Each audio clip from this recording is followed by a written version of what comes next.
इंदौर नगर निगम ने अपने कब्जे की धोबी घाट की जमीन पर लगने वाले मोहर्रम के मेले के लिए जमीन का किराया वसूलने का निर्णय लिया है और मोहर्रम कमेटी से 1 लाख रुपए जमा करवाए हैं। मेला कमेटी द्वारा जो शुल्क निर्धारित किया गया था उसे जमा करा दिया गया है और अब मेला कमेटी ने मेले की तैयारियां शुरू कर दी हैं।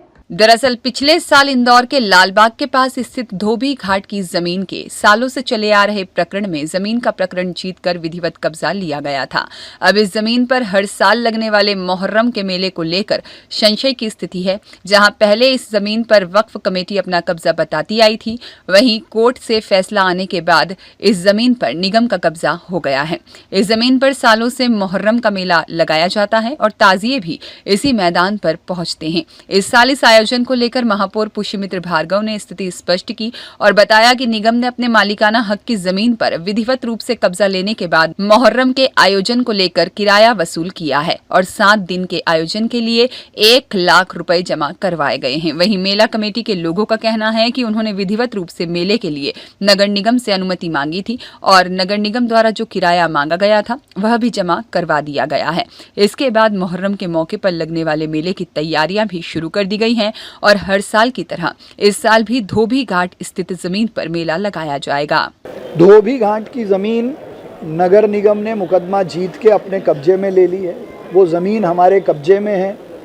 उस पर कोर्ट के आदेश से ताजिए ठंडे करने की अनुमति न्यायालय के आदेश में ही थी, तो ताजिए ठंडे करने की अनुमति हमने पहले उनको उस आदेश के तारतम्य में दी थी।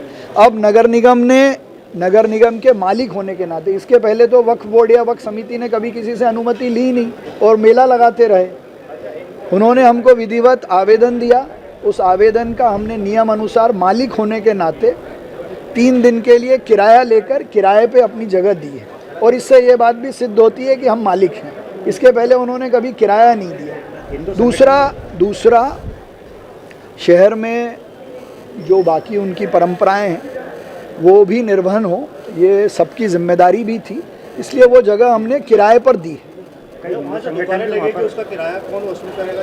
वो जो हमने आदेश दिया उसमें सारी चीज़ें स्पष्ट हैं। उसमें स्पष्ट लिखा हुआ है कि उसका किराया कौन लेगा और कैसे काम चलेगा। कुछ हिंदू संगठन भी कह रहे हैं कि अगला जो त्यौहार होगा उसके लिए भी इनको अनुमति लेना होगी और मंदिर के लिए भी हम आयोजन नहीं कर रहे हैं। मेले के लिए कोई भी जगह मांगेगा तो मेला लगाने के लिए नियम अनुसार अनुमति देंगे, किसी को मनाही नहीं है। जगह नगर निगम की है। देखिए, एक बड़ा मुस्लिम समाज का बहुत महत्वपूर्ण कार्यक्रम माना जाता है मुहर्रम का, और लगभग 150 साल से करबला मैदान में ताजिए जाते हैं और परंपरागत अनुसार वो कार्यक्रम वहाँ होता है।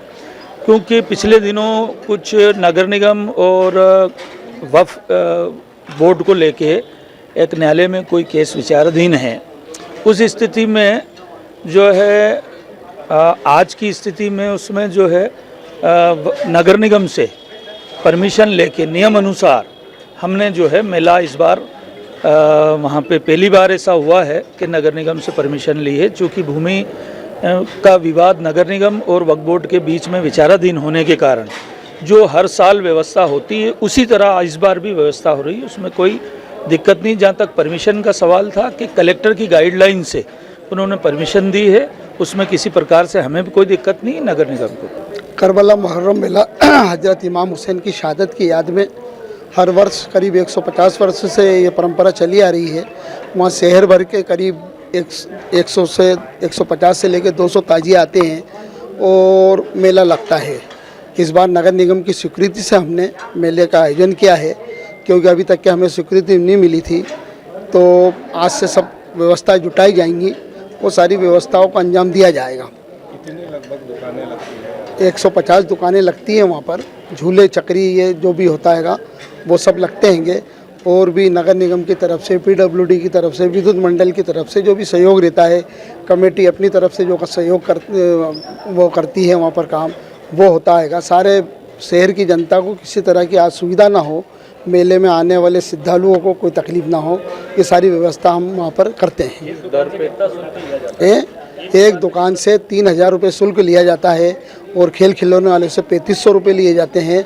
उनको हम टीन सेट बना के देते हैं, उसमें टीन सेट भी आ जाता है, ऐसा खुले में नहीं देते हैं क्योंकि बारिश का समय है।